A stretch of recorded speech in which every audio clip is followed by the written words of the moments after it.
আজকের প্রথম খবরটা হলো ৩০০ ফুট গভীর কয়লা কোয়ারির ভেতরে ১৫ জন শ্রমিক আটকে পড়লেন, চলছে উদ্ধার কাজ। উমরাংশু অসম কয়লা কোয়ারিতে ভয়ঙ্কর দুর্ঘটনা।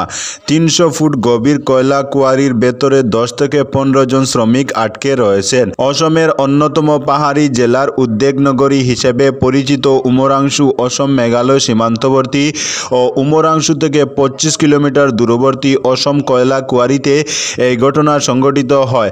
কয়লা কোয়ারির ভেতরে দ্রুত গতিতে জল ঢুকে পড়ায় এই বিপত্তি ঘটে। এ পর্যন্ত কয়লা কোয়ারির ভেতরে আটকে থাকা শ্রমিকদের উদ্ধার করা সম্ভব হয়নি। সকাল ৯টায় এই ঘটনা সংঘটিত হলেও এখন পর্যন্ত কয়লা কোয়ারির ভেতরে আটকে থাকা শ্রমিকদের উদ্ধার অভিযান শুরু হয়নি। এই অবস্থায় কয়লা কোয়ারির ভেতরে শ্রমিকদের অবস্থা কি তা নিয়ে প্রশ্ন দেখা দিয়েছে। ৩০০ ফুট গভীর কয়লা কোয়ারিতে দ্রুত গতিতে জল ঢুকে প্রায় ১০০ ফুট জল জমা হয়ে পড়েছে। এই অবস্থায় কয়লা কোয়ারির ভেতরে থাকা শ্রমিকরা জীবিত রয়েছে কি না এ নিয়ে ব্যাপক প্রশ্ন দেখা দিয়েছে। আজকের পরবর্তী খবরটি হলো, সাত সকালে কেঁপে উঠল দেশের একাধিক রাজ্য। ভূমিকম্পে কেঁপে উঠল দিল্লি, বিহার সহ পশ্চিমবঙ্গের একাধিক জেলা। মঙ্গলবার ভোর ৬টা ৩৫ নাগাদ কিছু সেকেন্ডের জন্য কম্পন অনুভূত হয়। সূত্রের খবর, নেপাল, ভুটান, বাংলাদেশ এমনকি চীনও কেঁপে উঠেছে এই ভূমিকম্পে। ন্যাশনাল সেন্টার ফর সিসমোলজির তথ্য অনুযায়ী ভূমিকম্পের কেন্দ্রস্থল ছিল নেপালের লবুচে থেকে ৯০ কিলোমিটার উত্তর পূর্বে এবং তিব্বতের শিগাতসে থেকে ৩৪ কিলোমিটার দূরে, ভূপৃষ্ঠের ১০ কিলোমিটার গভীরে। রিক্টার স্কেলে কম্পনের মাত্রা ছিল ৭.১।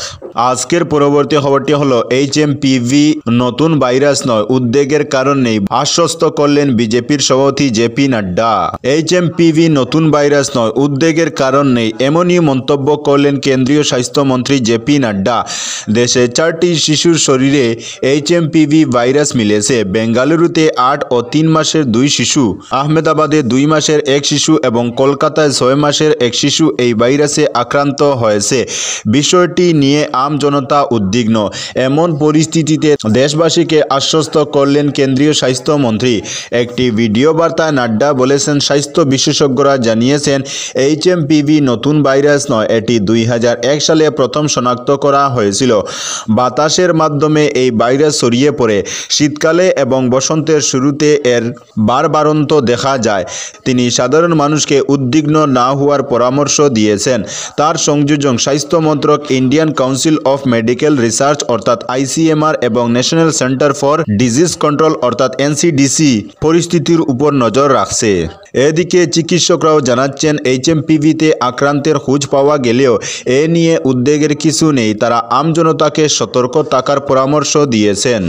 আজকের পরবর্তী খবরটি হলো, নেতাজি মূর্তি নির্মাণের কাজ প্রায় সম্পূর্ণ, মাইসুরে দীপায়ন। শিলচরের রাঙ্গিরখাড়িতে প্রতিস্থাপনের জন্য নেতাজি মূর্তি নির্মাণের কাজ প্রায় সম্পূর্ণ। স্বচক্ষে মূর্তির নির্মাণ কাজের সর্বশেষ পরিস্থিতি দেখতে এবং শিলচরে আনার ব্যবস্থা সম্পর্কে জানতে সোমবার মাইসুরে যান শিলচর নেতাজি মূর্তি নবনির্মাণ ও স্থাপনা কমিটির আহ্বায়ক তথা শিলচরের বিধায়ক দীপায়ন চক্রবর্তী। একই সঙ্গে গিয়েছিলেন কমিটির আরেক সক্রিয় কর্মকর্তা অরিজিৎ গোস্বামী। তার ভারত বিখ্যাত ভাস্কর অরুণ যোগীরাজ্যের সঙ্গে সাক্ষাৎ করে কমিটির তরফে উত্তরীয় পরিয়ে তাকে সম্মান জানান। বিধায়ক চক্রবর্তী অসমের মুখ্যমন্ত্রী ডক্টর হিমন্ত বিশ্ব শর্মার পক্ষ থেকে উপহার হিসেবে রাজ্যের প্রতীক গন্ডার তুলে দেন ভাস্করের হাতে। আজকের পরবর্তী খবরটি হলো, ছোট মামদায় হেরোইন সহ আটক পাচারকারী। হেরোইন সহ এক পাচারকারীকে আটক করল পুলিশ। সোমবার গোপন সূত্রের খবরের ভিত্তিতে অভিযানে নেমে এই সাফল্য পায় পুলিশ। লক্ষ্মীপুর ছোট মামদায় অভিযানে AS11W2536 নম্বরের স্কুটিতে তল্লাশি চালিয়ে একটি কালো ব্যাগের মধ্যে সন্দেহজনক হেরোইন থাকা 17টি সাবান কেস উদ্ধার করা হয়।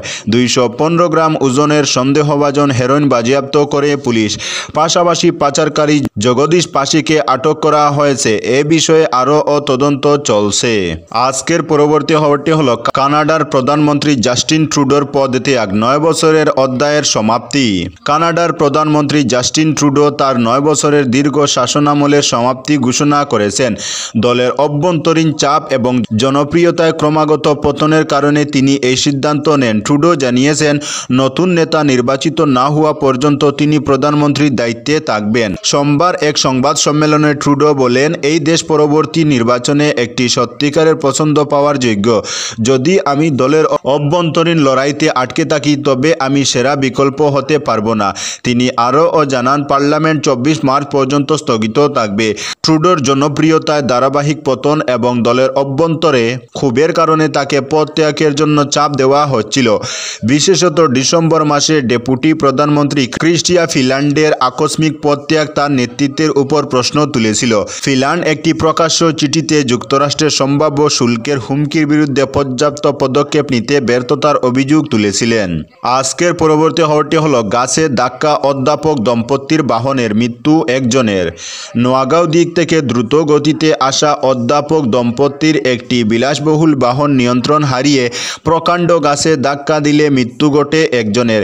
AS01EQ 6790 নম্বরের বাহনটি নোয়াগাঁও দিং সহযোগী পূর্ত সড়কের খলিহামারিতে ভয়ঙ্কর দুর্ঘটনাটির কবলে পড়ে। বাহনে ছিলেন ময়রাবাড়ি কলেজের ইতিহাস বিভাগের 2 অধ্যাপক শামসুদ্দিন মজুমদার এবং রেহানা জেসমিন, তারা স্বামী স্ত্রী। দুর্ঘটনার পর স্থানীয়রা পৌঁছে আহত দুজনকে উদ্ধার করে হাসপাতালে পাঠান। হাসপাতালে যাওয়ার পথে অধ্যাপিকা জেসমিনের মৃত্যু ঘটে। অধ্যাপক শামসুদ্দিন মজুমদারকে সংকটজনক অবস্থায় আইসিইউতে ভর্তি করা হয়েছে। এদিকে ঘটনাস্থলে পুলিশ উপস্থিত হয়ে দুর্ঘটনাগ্রস্ত বাহনটি উদ্ধার করে। আজকের পরবর্তী খবরটি হলো, বাঁচানো যায়নি চেতনাকে, এবার 540 ফুট গভীর কুয়োয় পড়ল তরুণী, চলছে উদ্ধার কাজ। সম্প্রতি 10 দিন আটকে থাকার পর 700 ফুটের কুয়ো থেকে উদ্ধারের পরই মৃত্যু হয় বছর 3 চেতনার। এবার 540 ফুট গভীর কুয়োয় পড়ে গেলেন 18 বছর বয়সী এক তরুণী। সোমবার সকালে ঘটনাটি ঘটেছে গুজরাটের কচ্ছ জেলার একটি গ্রামে। বর্তমানে ওই তরুণীকে উদ্ধারের চেষ্টা চলছে বলে জানা গিয়েছে। সূত্রের খবর, এদিন সকাল 10:30টার দিকে কান্দেরাই গ্রামে ঘটনাটি ঘটেছে। ওই তরুণী বর্তমানে 540 ফুট গভীর কুয়োর 490 ফুটে আটকে রয়েছে বলে জানা গিয়েছে। রাজস্থানের পরিযায়ী শ্রমিক পরিবারের সদস্য ওই তরুণী। প্রথমে একজন প্রাপ্ত বয়স্কের গভীর কুয়োয় পড়ে যাওয়ার বিষয়টি মানতে চাননি প্রশাসনের আধিকারিকরা। পরে কুয়োর ভেতরে ক্যামেরার মাধ্যমে তরুণীর উপস্থিতি নিশ্চিত করেছেন তারা। আধিকারিকরা জানিয়েছেন, ওই তরুণী অচেতন অবস্থায় রয়েছে। তাকে অক্সিজেন সরবরাহ করার পাশাপাশি উদ্ধারের চেষ্টা চালানো হচ্ছে। স্থানীয় উদ্ধারকারী দলের পাশাপাশি NDRF এবং BSF উদ্ধার অভিযানে সাহায্যের জন্য ডাকা হয়েছে। তো বন্ধুরা, আজকের জন্য এতটুকু। পরবর্তী কোনো নতুন ভিডিওতে দেখা হবে, তখন অবধি ধন্যবাদ।